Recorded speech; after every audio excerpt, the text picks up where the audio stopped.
চলো বন্ধুরা, আজকে বানিয়ে ফেলবো আমি মুড়ি ঘন্ট। তো আমি কীভাবে মুড়ি ঘন্টটা বানাচ্ছি দেখে নাও, আর এখানে কি কি লাগবে সেটা দেখিয়ে দিচ্ছি। এখানে আমি মাছের মাথা নিয়ে নিয়েছি, আর গোবিন্দভোগ চাল আছে এখানে 250 গ্রাম, এটা ধুয়ে ভিজিয়ে রেখে দিয়েছি। আর এখানে টমেটো, পেঁয়াজ আর এটা ধনে পাতা আছে এখানে।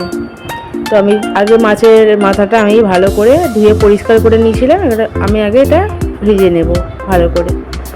তো দেখো আমার ভাজা হয়ে গেছে। এবার ওই তেলের মধ্যেই আমি জিরে আর তেজপাতা ফোড়ন দিয়ে দিলাম। এবার আমি পেঁয়াজটা দিয়ে দেবো। পেঁয়াজ আর টমেটোটা দিয়ে একটু লবণ দিয়ে একটু ঢেকে রাখবো, তাহলে টমেটোটা ভালোভাবে নরম হয়ে যাবে। তবে লবণ দিয়ে দিলাম, লবণ দিয়ে এবার একটু ঢাকা দিয়ে রাখবো, তাহলে টমেটোটা ভালোভাবে নরম হয়ে যাবে। আর এখানে মশলা নিয়ে নিয়েছি আমি আদা পেস্ট আর রসুনের পেস্ট নিয়ে নিয়েছি। আর এখানে একটু হলুদের গুঁড়ো দিয়ে দিলাম, আর এখানে একটু লঙ্কার গুঁড়ো দিলাম, আর একটু কাশ্মীরি রেড চিলি দিয়ে দিলাম কালারের জন্য, আর কয়েকটা কাঁচা লঙ্কা দিয়ে দিলাম। তো দেখে নাও আমার টমেটোটা ভালো মতোই নরম হয়ে গেছে। এবার আমি মশলাটা দিয়ে দেবো ওর মধ্যে। তো মশলাটা দিয়ে আমি কিছুক্ষণ ধরে কষিয়ে নেব, ওর থেকে তেল ছেড়ে দেবে। তারপর আমি এখানে গোবিন্দভোগ চালটা দিয়ে দেব।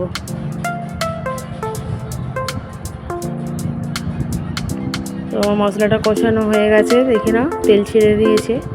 এবার আমি এখানে গোবিন্দভোগ চালটা দিয়ে দেব, দিয়ে কিছুক্ষণ এই মশলাটার সাথে চালটা একটু কষিয়ে নেব।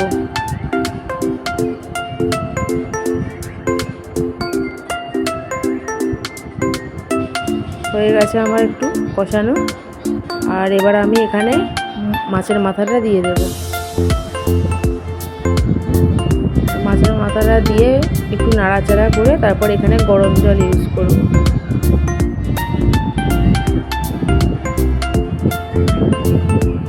তো আমার এখানে গরম জল হয়ে গেছে, গরম জলটা এখানে দিয়ে দিলাম।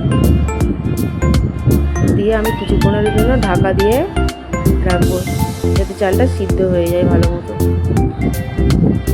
তো আমার চালটা সিদ্ধ হয়ে গেছে। এবার আমি নামানোর একটু আগে ধনেপাতা, গরম মশলা আর একটু ঘি দিয়ে দিলাম, দিয়ে আবার একটু ঢাকা দিয়ে রাখবো।